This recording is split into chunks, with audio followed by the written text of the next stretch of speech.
try to talk loud because I get told that I'm way too silent. So if I'm too loud, please tell me. So good evening, and thank you all so much for coming. I did prepare my text today because my English is not that good that I could keep on talking on this level all the time. This is an especially beautiful occasion, and I want to thank my mother for her love of the arts, her visions, and her endless, really endless passion, which of course makes an exhibition like this possible. She believes deeply in her artist's talent and has never hesitated to do all she can to provide special support for those artists who she feels have truly unique visions and uncommon abilities. The combination of nature, the garden you see here, and art is for my mom in its tactile aspects and in its holistic and grounding impact closest to her heart. Tonight we are fortunate to have Billy and Joanna, I can see, with us, and I would encourage all of you to seek them out and ask them about what these special works we can see here mean to them. I am particularly pleased to have Billy here because he's a sculptor and a person I really enjoy and like. His approach and dialogue with his work and his faith leads me to today's lecture, Art and Ego Development.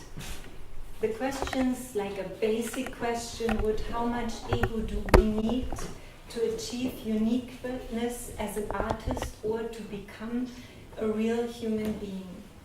How do we define ego?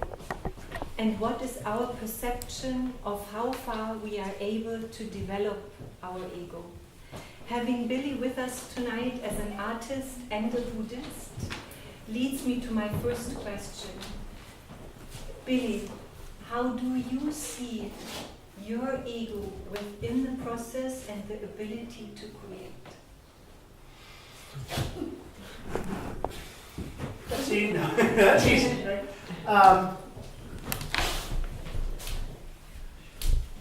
When I'm working, well, first of all, I have an ego. I've got a good ego.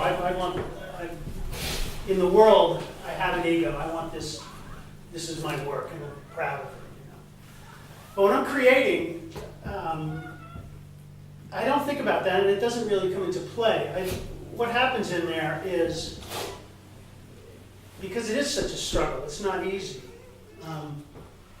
I lose the ego because I'm working on beauty. I'm trying to create that beautiful moment, and the ego is completely gone because it's not about success or fame or money or power. It's about creating that thing of beauty. So perhaps the ego dissolves when you're in that state. I don't know, but I've never had issues with that. Usually if my ego gets in the way of a piece, it turns out later that piece isn't very good, which has happened before. What happens to you being a Buddhist? Well, you try to, in my spiritual world, I try to dissolve my ego to, because that's how I believe that's a good thing for all of us to let that ego, let that ego go. But, I don't have an issue because, I'm involved with beauty and grace, and I'm very lucky and I'm very grateful. So it's when I'm in that zone, when I'm outside that zone, I'm not so graceful. I'm a little bit crazy, But, and then my ego is like, okay, I want to have a show. I want to. When's MoMA calling? I mean, come on, Isn't the Guggenheim supposed to be calling? So, but when I'm in the shop, it is a sort of a Buddhist thing. I mean, it is a Buddhist experience when a piece stops, and like that one has, and they all these have. It becomes apparent to me that they stop, and it's a moment of, it is a spiritual moment, because I am taken aback sometimes when I finish a piece and it just happens. Because it's luck, and I mean, it's all luck to get to that. But so that's, I think they work well together when I'm in that zone, you know. When I listen to you, what I hear is a formulation of ego, what leads me to the idea that there must be common sense about what ego is. That everybody here in this room probably in that moment while he talks thinks, of course, I know exactly what he's talking about. So I would like or ask you to take one moment and think about your definition of ego. And keep this thought while you listen to this lecture about art and ego development. And keep it until the end and try to truly remember what that thought is.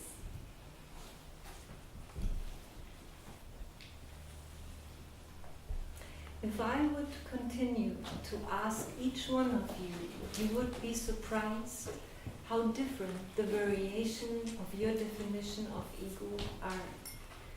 My professional and personal perception of ego are very closely linked and less connected to the psychoanalytical or to the Freudian idea or definition of ego.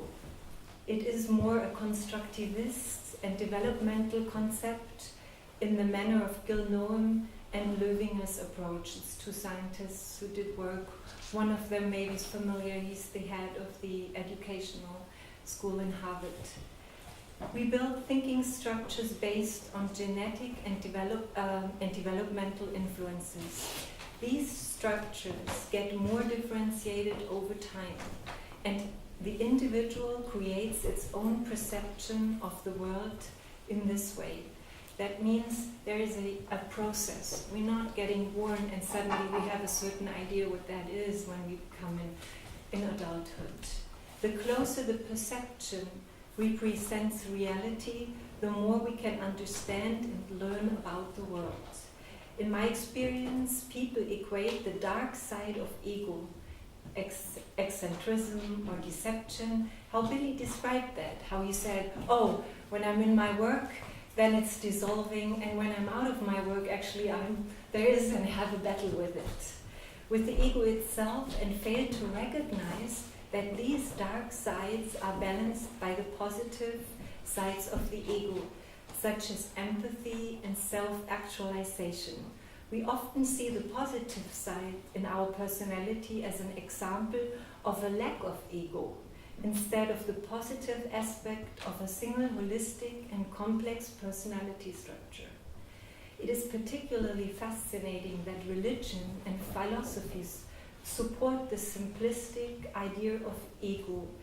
Is a dark force to reach a positive place, you have to remove this darkness and replace it with spirituality, or they embrace the absence of the complete ego to let go of it, like the I in meditation. And like when I heard and talked with Billy the other day, I was like all the time thinking like, so, ego is really bad, and when we're free of it, we are good. Much in the way like you described that. In general, we are not aware how our ego develops, nor are we aware of its hierarchical structure. It is the easiest to see the basic developmental structures by observing a person's physical development. In other words, it is easiest to see personality development in the context of a person, like a child's physical development. I just have the beauty or the luck to experience that beautiful development in my daughter. She's 2 years, and already in these 2 years it's like gigantic steps I see from birth to now. A baby shows basic stages of personality development such as awareness, will, understanding. Later in puberty, what a lot of parents experience, a teenager shows challenges of ego development such as autonomy. Suddenly there's like, okay, I have to become my own person and I have to step away from the ones who raised me and find who I am. We think being an adult is the final achievement of ego development, but is actually the stage when we as humans finally have the tools to achieve a higher level or higher stage of ego development. For example, it is an artist or musician may reach technical perfection. The question is, can they enrich the technical perfection with something less tangible and more unique, something like spirit and soul? Don't we have all these experiences that a beautiful piano player plays sensational, but it doesn't reach us? We are sitting there and we say, yeah, this was a great Bach, sensational, but actually I can feel anything. A unique shade to a base of technical understanding is, for an artist, the highest level he can find. That differentiate him from somebody who's technically great to somebody who's a real artist. Science taught for a long time that later in life there is no significant ego development possible, but recent studies have shown that we do actually continue to develop until the day we die. It is slower and less visible than in our youth, but not less valid and definitely not less important. As adults, we need a much more self-motivated approach. Our society is surprisingly willing to accept the unfinished earlier levels of ego development. When we look what is required for becoming a banker, it is definitely not the qualities like you have to be the most empathic person, although there is empathy involved. So every job has a profile, and if we would analyze these profiles, we would be surprised what is accepted as a certain quality. And people, when you ask them whether they can change or change something in their situation, they say, oh, I have learned it from my parents. I can change it, it's too late. That is just my nature. The key question is whether this is true or not. How much can we as adults change? Is it genetic and we just can't do anything, and when we're 25, that's it? Or is it different? Here I would like to introduce Gil Nome's idea of a spiral ego development, which includes the concept that we can encapsulate. That means put on hold unfinished aspects of our development and continue to develop other aspects of our personality. Once we have developed additional tools, we can go back and work on those areas of our ego which we had to put on hold at an earlier stage. Personally, I think this is not only a very sympathetic approach, I think it's realistic and much more practical than the idea you come to one stage and if you don't fulfill it, you can't go and level up. To have the idea that whatever we learn enables us to go and say, okay, there is something I get in conflict all the time, like a jealousy problem or a self-confidence issue I have, and whatever I do when I reach at that point, it just knocks me down again. I see us as our own sculpture. What he does to complete himself and go into sculpting, we as normal people with maybe not that kind of a talent can do with ourselves. We need an understanding of where the culmination of being a human in our most developed stage lies. Löwinger names this integrated stage. She describes it as a level of broad empathy towards ourselves and others, with the acceptance that learning is a lifelong process of constant self-actualization in which we integrate polarity in our worldview and base action on a complex and nuanced understanding of all potential outcomes and consequences. And a German Cook-Greuter added one additional level, what was really interesting for me, that where that level was put into this whole research, which is called flowing level.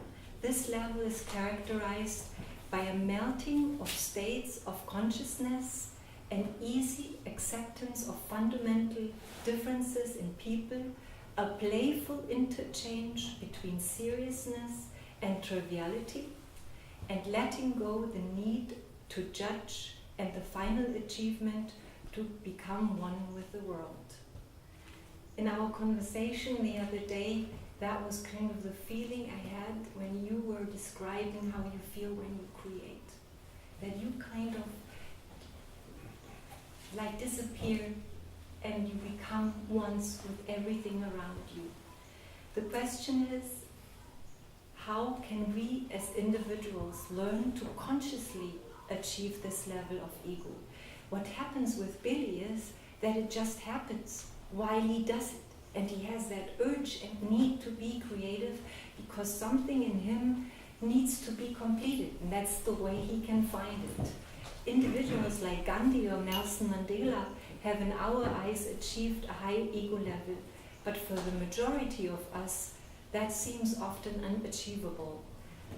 Also, the art world seems in its presentations, like Billy's sculptures you see here, and Joanna's painting, they seem perfect, they seem complete, they seem fulfilled.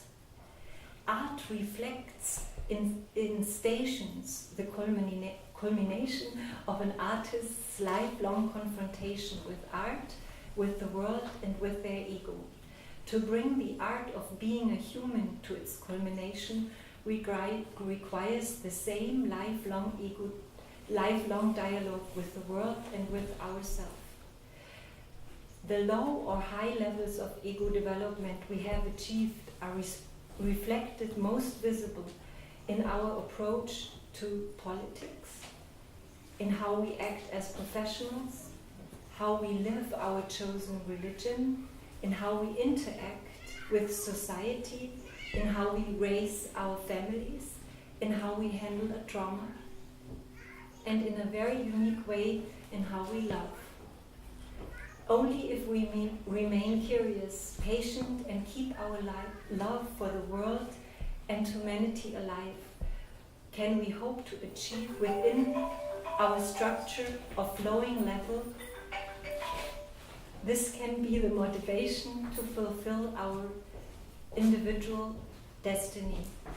And that destiny, I think, in my world, should be to be a real human.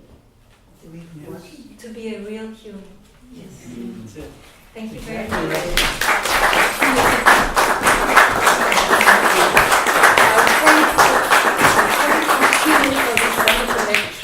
To be inspired by the work of Billy in special, and also to the tradition of our family, which was art and music. So I am grateful that you all came and participated at this special moment, since Christina didn't have an easy past in the last year and a half, that everything works out so nicely and the art is helping and healing. And it was for me a very, very special moment to hear you professionally. The parents very often don't know anything about the children, how incredible they are and how different they are to yourself, and still you also see some similarities. I thank you for coming, and I hope we can have a little discussion with some champagne. Thank you, thank you, thank you, thank you.